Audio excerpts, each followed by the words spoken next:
En las profundidades del océano, el silencio es absoluto. Pero en octubre de 1962, ese silencio estaba a punto de romperse. Un submarino soviético, el B-59, navegaba en secreto hacia Cuba, completamente aislado del mundo exterior. En la superficie, la crisis de los misiles llevaba a las superpotencias al borde de la aniquilación nuclear. Pero bajo el mar, la tripulación del B-59 no sabía nada. Su única orden era evitar la detección a toda costa. Llevaban semanas sumergidos. El calor era insoportable, el aire viciado y las baterías de la nave, peligrosamente bajas. Estaban sordos y ciegos, perdidos en una oscuridad opresiva. Sin comunicación con Moscú y rodeados por una flota estadounidense que desconocían, solo podían interpretar las sombras. Pronto, el capitán y sus oficiales se enfrentarían a una decisión imposible, convencidos de que la Tercera Guerra Mundial ya había comenzado. Y a bordo, oculto, llevaban un arma capaz de desatar el apocalipsis, un torpedo con una ojiva nuclear. Esto es La Cara Oculta. Empezamos. Octubre 1962. Crisis de los misiles. Ahí abajo, el B-59. No podían comunicarse. Aire caliente, fatiga, y entonces, explosiones. En el puesto de control, los ojos arden. El sonar late sin tregua. Las juntas crujen. El metal suda grasa y sal bajo presión. Ajustan manivelas a ciegas. Cada clic parece un disparo. El casco vibra. Afuera no hay formas, solo ecos y dudas. Silencio. El mapa parpadea. ¿Norte u oeste? Nadie lo sabe. En la superficie, los destructores estadounidenses habían localizado al B-59, pero no buscaban destruirlo, sino forzarlo a emerger para identificarlo. Su método: lanzar pequeñas cargas de práctica, no letales. Una señal, un mensaje en el lenguaje naval. Pero a cientos de metros de profundidad, en la oscuridad presurizada del submarino, ese mensaje se perdió por completo. Para la tripulación del B-59, aislada y ciega, no había diferencia entre una carga de señal y una carga de profundidad diseñada para aplastar su casco. Cada explosión era un martillazo violento y ensordecedor. El submarino temblaba de proa a popa. El acero gemía bajo la presión de las ondas de choque. Las luces parpadeaban. Los hombres eran arrojados contra los mamparos.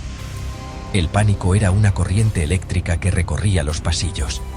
Ellos no podían saber que no era un ataque real. Solo sentían los golpes, uno tras otro, cada vez más cerca. En su mente, solo había una conclusión posible. La guerra había comenzado en la superficie, y ellos eran el primer objetivo. Porque cuando te atacan bajo el mar, no hay retirada. No hay dónde esconderse. No hay segunda oportunidad.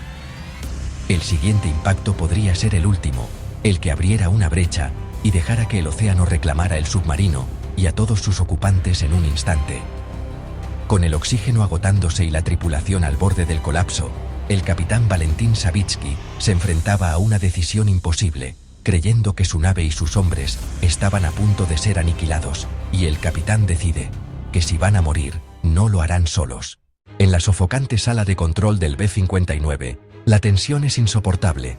El capitán Valentín Savitsky, convencido de que la guerra ya ha estallado en la superficie, toma una decisión que podría cambiar el mundo para siempre. Ordena preparar el arma más devastadora del submarino, el torpedo T-5, con su ojiva nuclear. La tripulación, exhausta y al borde del colapso, obedece. El aire es denso, cargado de dióxido de carbono y del miedo a lo desconocido. Creen que están bajo un ataque mortal y que su única respuesta es un contraataque de fuerza inimaginable. Pero para desatar el apocalipsis, la orden del capitán no era suficiente. Las reglas de la flota soviética para un arma de este calibre eran estrictas, un último cortafuegos contra el impulso del momento. Se requería el consentimiento unánime de 3 oficiales de alto rango a bordo. El capitán Savitsky dio su voto. Sí. El oficial político del submarino, Ivan Maslenikov, presionado por la situación y la lealtad a su comandante, también dijo sí. 2 votos a favor del lanzamiento. El destino del mundo pendía de un solo hombre. El tercer hombre era Vasily Arkhipov. Técnicamente, tenía el mismo rango que el capitán, pero como comodoro de la flotilla de submarinos, su autoridad era inmensa. Arkhipov, a diferencia de los otros, mantenía la calma. Dudaba. Sabía que las cargas de profundidad que escuchaban podían ser solo señales para forzarlos a emerger, no un ataque real. Discutió con Savitsky. Argumentó que no tenían pruebas de que la guerra hubiera comenzado. Lanzar el torpedo sin una certeza absoluta sería una locura. En medio del caos, el calor y la presión, Arkhipov se negó a dar su consentimiento. Su respuesta fue un rotundo no. Ese no solitario, pronunciado en las profundidades del océano, en un submarino al borde del abismo, detuvo el protocolo de lanzamiento. Ese no evitó una guerra nuclear. La pregunta sigue flotando en el aire, más de 60 años después. ¿Qué te inquieta más? ¿Que la tripulación estuviera completamente aislada del mundo? ¿O que 2 de los 3 hombres con el poder de iniciarlo todo ya hubieran dicho que sí? Suscríbete a La Cara Oculta y activa la campana.